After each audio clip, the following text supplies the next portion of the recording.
Hello hello hello, कैसे हैं आप सब? बहुत बढ़िया होंगे। तो आज हम अपना लेक्चर आगे कंटिन्यू करते हैं, मैग्नेटिक प्रॉपर्टीज पढ़ते हैं। ठीक है, तो मैग्नेटिक प्रॉपर्टीज हम बेसिकली नॉर्मली हमें पता होता है कि करंट आपका प्रोड्यूस होता है, उसके साथ मैग्नेटिक फील्ड भी जनरेट होता है, ऐसा हमने पढ़ा होता है अभी तक फिजिक्स में। चलो केमिस्ट्री की बात करते हैं तो एटम्स में आ जाते हैं, है ना। तो अगर मैं बात करूं मैग्नेटिक प्रॉपर्टी की, तो अगर मैं बात करूं एटम्स की, तो एटम्स में कैसे आपका मैग्नेटिक फील्ड प्रोड्यूस हो रहा होगा। एटम्स जो होता है, एटम्स में because of electron, because of free electron के वजह से आपका क्या होता है, मैग्नेटिक फील्ड प्रोड्यूस होता है, या फिर मैं बोल सकती हूँ मैग्नेटिक मूवमेंट शो करता है, ये बोल सकती हूँ। अब फ्री इलेक्ट्रॉन ऐसा क्या करता होगा जो ये मैग्नेटिक मूवमेंट को शो करता है? ये करता है आपका इलेक्ट्रॉन जो करता है वो मूवमेंट करता है। ये जो मूवमेंट होता है इलेक्ट्रॉन का वो दो तरीके से होता है, जिसकी वजह से हमें ये प्रोड्यूस होता है। क्या होता है? दो तरीके से होता है। एक तो ये मूवमेंट करता है ऑर्बिटल मोशन, ऑर्बिटल मोशन करता है। दूसरा ये करता है आपका स्पिन मोशन। अब बोलेंगे कि ये होता क्या है, पढ़ते हैं इसको। ऑर्बिटल मोशन होता है जब आपका इलेक्ट्रॉन मूव करता है अराउंड द न्यूक्लियस, न्यूक्लियस के अराउंड मूव कर रहा होता है।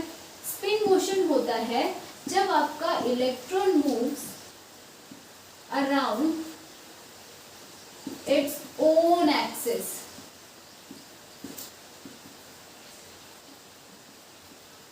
move their own axis, अपने ही एक्सिस में आपका मूव कर रहा है। कैसे मूव कर रहा है? देखो मैंने बोला एटम जो होता है उसमें भी आपका मैग्नेटिक फील्ड का प्रोड्यूस होता है या फिर मैग्नेटिक मूवमेंट शो होता है।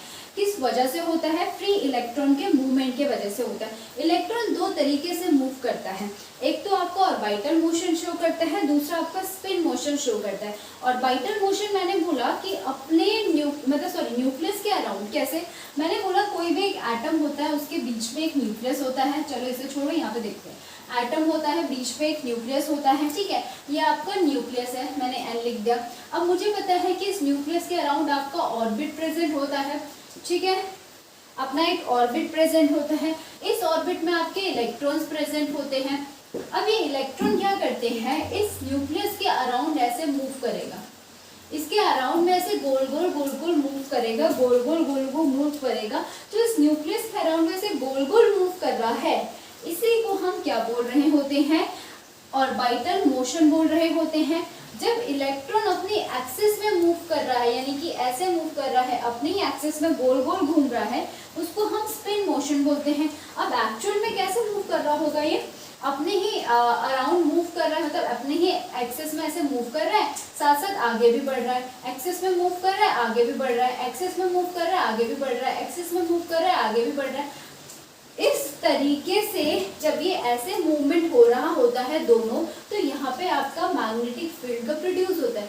मैग्नेटिक फील्ड का प्रोड्यूस होगा तो थोड़ा बहुत करंट भी आपका प्रोड्यूस करेगा, करंट प्रोड्यूस करता है थोड़ा बहुत, ठीक है। ओके, इतना हम समझ गए। इतना ही हमें समझना था कि किस वजह से होता है, कैसे मूवमेंट होता है, हम समझ गए। चलो ठीक है, हम ज़्यादा डिटेल में नहीं पढ़ेंगे क्योंकि हमें मैग्नेटिक प्रॉपर्टी पढ़नी है, ठीक है। हमारी केमिस्ट्री में करंट वगैरह इतना डिटेल में होता भी नहीं है, ये सब फिजिक्स में होता है। तो हमें इतना पता है कि मैग्नेटिक फील्ड यहाँ से प्रोड्यूस होता है, जिसकी वजह से थोड़ा बहुत करंट भी आपका प्रोड्यूस होता है, बिकॉज ऑफ ऑर्बिटल मोशन और आपका स्पिन मोशन की वजह से इलेक्ट्रॉन के। इतना हम समझ गए, ठीक है। ओके, अभी बोल रहा होता है जो आपका मैग्नीट्यूड होता है मैग्नेटिक फील्ड का, किसमें? इसको मैं मिटा रही हूँ।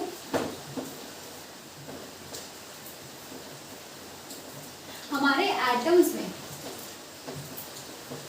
Magnitude of magnetic field, magnitude of या फिर मैग्नेटिक मूवमेंट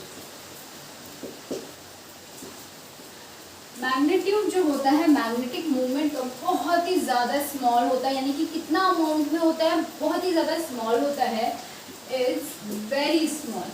मैग्नीट्यूड क्या होता है, बहुत ही ज़्यादा आपका स्मॉल होता है, जिसको हम किससे मेज़र करते हैं, हम इसे मेज़र करते हैं measured by bore magneton. Bore magneton से हम इसे मेजर करते हैं, इसका सिंबल होता है न्यू बी। ठीक है, इससे हम उसे रिप्रेजेंट करते हैं। अब ये न्यू बी होता क्या है, न्यू बी यानी कि बोर मैग्नेटन आपका होता है, लिख देते हैं बोर मैग्नेटन। ये किसके बराबर होता है, बहुत ही ज्यादा स्मॉल होता है, that is 9.27 into 10 to the power -24 angstrom meter square, इसके बराबर होता है। इतना ज़्यादा छोटा होता है, बहुत ही ज़्यादा स्मॉल आपका मैग्नेटिक फील्ड यहाँ से प्रोड्यूस होता है, इतना मैग्नीट्यूड आपका होता है। ठीक है, इतना हम समझ गए। अब हम पढ़ते हैं मैग्नेटिक प्रॉपर्टी। मैग्नेटिक प्रॉपर्टी के बेसिस में हम क्या करते हैं, सब्सटेंस को डिवाइड कर रहे हैं। सब्सटेंस को हम मैग्नेटिक प्रॉपर्टी के बेस में डिवाइड कर रहे हैं, फिलहाल दो करते हैं। ये होती है आपकी, दो पढ़ते हैं हम, that is paramagnetism, paramagnetic properties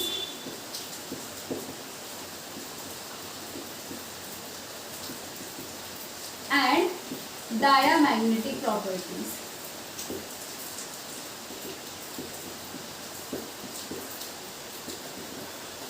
paramagnetic properties basically क्या होता है कि मान लो कि मैंने एक ग्रुप ले लिया है पूरा, ठीक है, मैंने डी ऑर्बिटल ले लिया ऐसे, ठीक है, ये मैंने डी ऑर्बिटल ले लिया है। अब मैंने देखा कि जो एटम है उसके पास यहाँ पे अनपेयर्ड इलेक्ट्रॉन है, एक भी हो सकता है,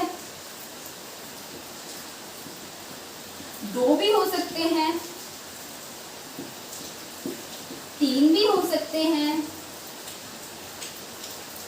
चार भी हो सकते हैं और पांचों के पांच भी हो सकते हैं। ठीक है, तो यहाँ पे पैरामैग्नेटिक का मतलब होता है सिंगली पेयर्ड, अनपेयर्ड इलेक्ट्रॉन होता है, एक भी आपका प्रेजेंट हो सकता है, दो भी हो सकते हैं, तीन भी हो सकते हैं, आपके चार भी हो सकते हैं और आपके पांचों के पांच भी हो सकते हैं। हमें नहीं पता आपके कितने भी हो सकते हैं, एक या एक से ज्यादा अनपेयर्ड इलेक्ट्रॉन जब आपके प्रेजेंट होते हैं उसको हम पैरामैग्नेटिक प्रॉपर्टीज बोलते हैं। ठीक है, अब ये बेसिकली पैरामैग्नेटिक प्रॉपर्टीज मैं बोल रही हूँ। अगर मैं इसे बोल दूँ कि मैग्नेटिक फील्ड में कैसे अट्रैक्ट करेगा, देखो अगर मैं देखूंगी तो ये आपका बेसिकली मैग्नेट की तरह बिहेव करेगा, बिकॉज फ्री इलेक्ट्रॉन है, फ्री इलेक्ट्रॉन का मूवमेंट होगा, ठीक है, वो दोनों टाइप का मोशन करेगा, दोनों टाइप का मोशन करेगा, आपका मैग्नेटिक फील्ड प्रोड्यूस होगा। मैग्नेटिक फील्ड मतलब आपका मैग्नेट की तरह बिहेव करेगा, मैग्नेट की तरह बिहेव करेगा तो मैग्नेटिक फील्ड में अट्रैक्ट भी करेगा। अब होता क्या है, यहाँ पे अगर आप देखोगे तो यहाँ पे एक इलेक्ट्रॉन है, ठीक है, यहाँ पे दो है। अब हमें क्या पता कौन से एटम में कितना इलेक्ट्रॉन है, एक वाला भी हमें मिल सकता है, तो ये आपका हम बोल सकते हैं कि मैग्नेटिक फील्ड में ये इतना ज़्यादा अट्रैक्ट नहीं करता है, वीकली अट्रैक्ट करता है। ये हमारा कैसे अट्रैक्ट करता है, इसी के आगे लिख रही हूँ तब मिटा दूंगी, अभी इसे मिटा दूँ। ये हमारा वीकली अट्रैक्ट करता है, ये हमारा कैसा अट्रैक्ट करता है, वीकली अट्रैक्ट करता है toward magnetic field. If magnetic field अगर मैं रिमूव कर दूं,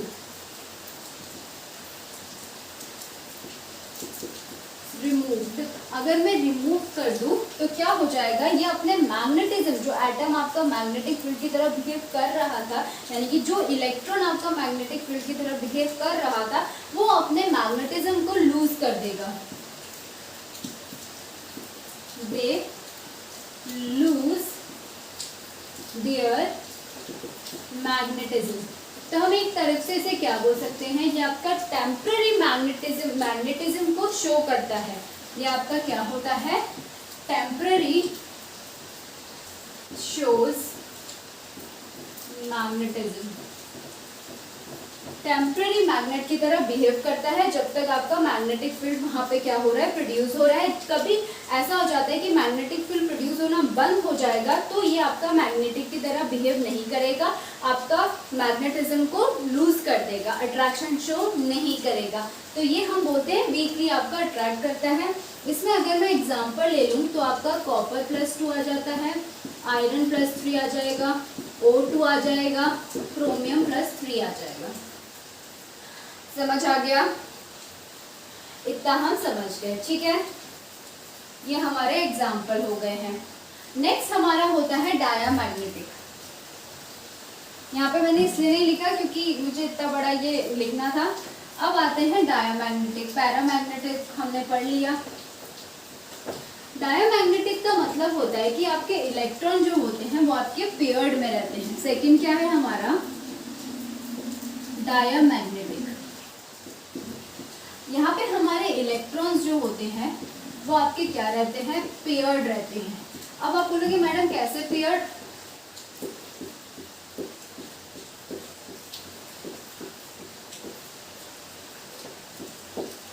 आपके ऐसे ये क्या रहते हैं? पेयर्ड रहते हैं।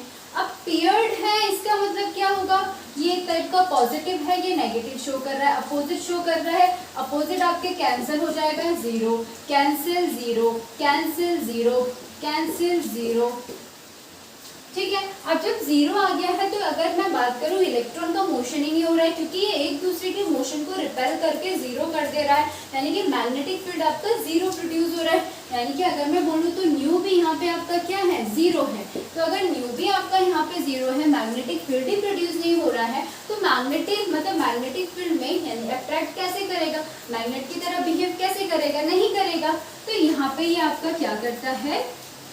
Weekly repelled by magnetic field से ये आपका क्या होता है? वीकली आपका रिपेल्ड होता है। यहाँ पे अगर मैं एग्जांपल ले लूँ तो आपका आ गया सॉल्ट, NaCl आ जाता है, बेंजीन आ जाता है और वाटर आ जाता है। ये यहाँ के एग्जांपल होते हैं, ठीक है। इतना नोट कर लिया तो मैं मिटाती हूँ। चलो मिटाते हैं।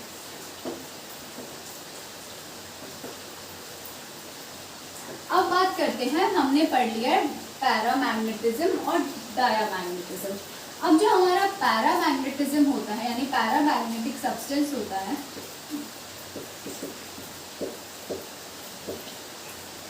ये आपके 3 टाइप के होते हैं।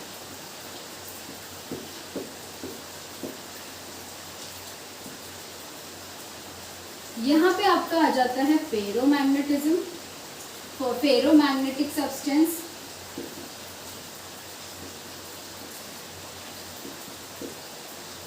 एंटी फेरोमैग्नेटिक सब्सटेंस,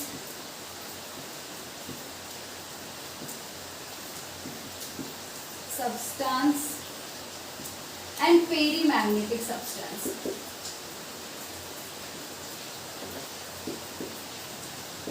अगर मैं देखूंगी यहाँ पे हमारा कैसे था? एक अनपेयर्ड इलेक्ट्रॉन होना चाहिए, 2 हो, 3 हो, 4 हो, 5 हो, हमें फर्क नहीं पड़ता, एक या एक से ज्यादा अनपेयर्ड इलेक्ट्रॉन होना चाहिए। यहाँ पे ये इसी का टाइप है तो यहाँ पे भी सिंगल इलेक्ट्रॉन के बारे में ये बात कर रहा होगा। तो होता क्या है बेटा, जो आपका फेरोमैग्नेटिक सब्सटेंस होता है, एंटी फेरो या फेरी, ये बोलता है जब आपके बहुत सारे इलेक्ट्रॉन आपके ग्रुप में होते हैं, कहीं पे किसी जगह पे किसी पोजीशन में अगर इलेक्ट्रॉन आपके ग्रुप में होते हैं उसको हम डोमेन बोलते हैं। क्या बोलते हैं? डोमेन बोलते हैं। अगर मैं बात करूँ फेरोमैग्नेटिक सब्सटेंस में, यहाँ पे आपके जो इलेक्ट्रॉन हैं आपके ग्रुप में प्रेजेंट होते हैं और सारे के सारे यानी कि जो पूरी लाइन होती है वो पूरी की पूरी, 1 नहीं, 2 नहीं, 3 नहीं, 4 नहीं, पूरी की पूरी लाइन आपकी कैसे होती है? अनपेयर्ड होनी चाहिए। ये आपका फेरोमैग्नेटिक सब्सटेंस को शो कर रहा है, यानी कि पूरी लाइन अनपेयर्ड है तो बहुत स्ट्रांगली अट्रैक्ट करेगा टुवर्ड मैग्नेटिक फील्ड। क्या हो जाएगा? Strongly attract toward magnetic field. Magnetic field की तरफ बहुत ही ज्यादा स्ट्रांगली अट्रैक्ट करता है, ठीक है। ओके, अगर मैं यहाँ से मैग्नेटिक फील्ड को रिमूव भी कर दूं, किसी वजह से जो मैग्नेटिक फील्ड प्रोड्यूस होता है वो रिमूव हो जाए, स्टिल आपका ये सब्सटेंस क्या होता है? मैग्नेट की तरह बिहेव कर रहा है। इसीलिए हम इसे क्या बोलते हैं? परमानेंट मैग्नेट भी बोलते हैं। कि मैग्नेटिक फील्ड जो प्रोड्यूस हुई है अगर मैं उसे रिमूव कर दूं तभी भी आपका मैग्नेटिज्म को शो करता है, इससे ये परमानेंट मैग्नेटिक फील्ड कहलाता है, परमानेंट मैग्नेट कहलाता है, ठीक है। इसका जो हमारे पास एग्जाम्पल होता है दैट इज आपका आ जाएगा यहाँ पे CrO2 आपका आयरन आ जाएगा, ये CrO2 है। कोबाल्ट आ जाएगा, कॉपर आ जाएगा। ठीक है, इतना हम समझ गए। अब आते हैं एंटी फेरोमैग्नेटिज्म। एंटी फेरोमैग्नेटिज्म बोलता है कि यहाँ पे जो आपका इलेक्ट्रॉन्स होते हैं ग्रुप में प्रेजेंट होते हैं, जिसको हम डोमेन बोलते हैं, और वो जो डोमेन होते हैं वो आपका अपोजिट अलाइन होते हैं। लाइक एक ऊपर एक नीचे, एक ऊपर एक नीचे, एक ऊपर, ऐसे करके ये आपके अलाइन होते हैं। ठीक है, ऐसे करके आपके अलाइन होते हैं, एक ऊपर एक नीचे, एक ऊपर एक नीचे, एक ऊपर एक नीचे। क्या पता आगे 1 2 3 4 5 6 7, एक ऊपर एक नीचे। चलो मैं इसमें ये नहीं बनाती, ये आपके इक्वली ऊपर नीचे अलाइन होंगे। आपके ग्रुप में प्रेजेंट है एक ऊपर एक नीचे, एक ऊपर एक नीचे, एक ऊपर एक आपका नीचे। ठीक है, ऐसे करके ग्रुप में प्रेजेंट होते ऊपर नीचे ऊपर नीचे ऊपर नीचे ऊपर नीचे अलाइन होते हैं। तो क्या होगा, पॉजिटिव नेगेटिव को काटेगा, पॉजिटिव नेगेटिव को काटेगा, अपोजिट है काटेगा। तो आपका यहाँ पे न्यू भी क्या आ रहा है, 0 आ रहा है। अब यहाँ पे क्या होता है, ये आपका बहुत ही ज्यादा स्ट्रॉन्गली रिपेल्ड करता है मैग्नेटिक फील्ड को। क्या करता है आपका, strongly repelled by magnetic field. ठीक है, यहाँ पे जो हमारा एग्जाम्पल होता है वो होता है आपका MnO। ठीक, इतना हम समझ गए। अब आता है फेरी मैग्नेटिक सब्सटेंस। देखो फेरी मैग्नेटिक सब्सटेंस, अगर मैं इसको पहले मैं एग्जांपल से बताती हूँ आपको, मतलब इसका जो डोमेन है वो रिप्रेजेंट करके बताते हैं। आपके ग्रुप जो हैं वो आपके जो आपके इलेक्ट्रॉन है ग्रुप में प्रेजेंट है, कैसे आपका अलाइन है, ऊपर नीचे ही आपके अलाइन है, लेकिन अनइक्वल तरीके से। यहाँ पे तो ऊपर नीचे कैसे अलाइन होते हैं, इक्वल तरीके से अलाइन है। यहाँ पे अनइक्वल तरीके से अपोजिट अलाइन है। लाइक एक ऊपर हो सकता है, 2 नीचे हो सकते हैं, 2 ऊपर हो सकते हैं, ऐसे भी हो सकता है। ऊपर नीचे आपकी ये क्या है, अलाइन है। एक ऊपर 2 नीचे, 2 ऊपर, क्या पता 3 ऊपर 2 नीचे, क्या पता ऊपर नीचे, ऐसे होते हैं। अपोजिट तरीके से होते हैं, इक्वल तरीके से नहीं होंगे। अगर आप कैंसिल करोगे तो इसको कैंसिल कर सकते हो, इसको कैंसिल कर सकते हो, फिर भी हमारा एक बच गया। क्या पता ये हमारा नीचे होता, ये भी हमारा नहीं, ये तीनों ही मेरे ऊपर होते, तो ये तीनों ही मेरे कैंसिल नहीं होते, है ना। तो ये बोलता है कि फेरी मैग्नेटिक सब्सटेंस जो होता है ये आपका अलाइन तो होता है, लेकिन अनइक्वल तरीके से ये आपका अलाइन होता है अपोजिट डायरेक्शन में। अनइक्वल तरीके से अपोजिट डायरेक्शन में आपका अलाइन होता है। अब यहाँ पे मैग्नेटिक फील्ड बहुत ज़्यादा तो अट्रैक्ट नहीं करेगी इसकी तरफ और बहुत ज़्यादा रिपेल भी नहीं करेगी, यानी कि इन दोनों के कहीं ना कहीं बीच में ही आपकी आएगी। चलो यहाँ पे क्या हो सकता है, अगर मैं देखूँ, चलो अभी छोड़ो, इसके जो एग्जाम्पल होते हैं आपके वो आता है आपका फेराइट, मैग्नेटाइट Fe3O4, फेराइट आ जाता है आपका यहाँ पे Fe2O4, और मैग्नीशियम फेराइट आता है तो यहाँ पे भी आपका Mg आ जाएगा। जिंक फेराइट आ जाएगा Zn Fe2O4। इसको पूरा लिख लेना, मैग्नीशियम मेरे पास जगह नहीं है तो मैंने Mg लिख दिया है। ये इसके एग्जाम्पल होते हैं। अगर मैं इसको रिप्रेजेंट करूं तो कैसे रिप्रेजेंट कर सकती हूँ, मैं ऊपर लिखती हूँ। ठीक है, तो मैं ये बोल रही हूँ कि ये ना ही आपका फेरो की तरह ज्यादा ट्रैक करेगा, ना ही एंटी फेरो की तरह ज्यादा रिपेल करेगा। तो ये आपका कहीं ना कहीं, अगर मैं बोलूँ कि मैग्नेटिक फील्ड को आपको ऑर्डर में लिखना है इन तीनों के बेसिस में, आप कैसे लिखोगे, आप बोलोगे मैडम जो न्यू बी होता है किसका, फेरो का, वो सबसे ज्यादा अट्रैक्ट करेगा, और सबसे ज्यादा जो रिपेल करेगा वो आपका किसका करेगा, न्यू बी ऑफ एंटी फेरो का करेगा। ठीक है, सबसे ज्यादा जो करेगा वो एंटी फेरो का करेगा। तो बीच में क्या आ जाएगा आपका, बीच में आपका आ जाएगा फेरी, यानी कि ये ना ही इसके बराबर अट्रैक्ट कर रहा है, यानी कि ये आपका अट्रैक्शन वाला है, ये ऑर्डर ऐसे में जा रहा है, ना ही ये इसके बराबर रिपेल कर पा रहा है। समवेयर ये आपके बीच में है, ना इसके बराबर अट्रैक्ट कर रहा है ना इसके बराबर ये आपका रिपेल कर रहा है। समझ में आ गया? ठीक है, ठीक है, इतना हम समझ गए। तो यहाँ पे हमारी मैग्नेटिक प्रॉपर्टीज जो होती है वो होती है खत्म, और यहाँ पे हमारा चैप्टर जो होता है सॉलिड स्टेट वो भी होता है खत्म। अब नेक्स्ट हम क्या पढ़ेंगे, अब हम करेंगे इसके क्वेश्चन प्रीवियस ईयर के। तो अगर इतना समझ आ गया है अब तो फिर क्वेश्चन ही करेंगे डायरेक्ट, ठीक है? चलो फिर मिलते हैं नेक्स्ट क्लास में। ओके, बाय बाय, पढ़ो लिखो, फिर हम अब नेक्स्ट ना सॉल्यूशन शुरू करेंगे, ठीक है? तीसरा चैप्टर अब हम सॉल्यूशन का शुरू करते हैं। तीसरा ही है कि सॉलिड स्टेट ही शुरू किया था? चलो अब हम सॉल्यूशन का शुरू करेंगे, फिर बस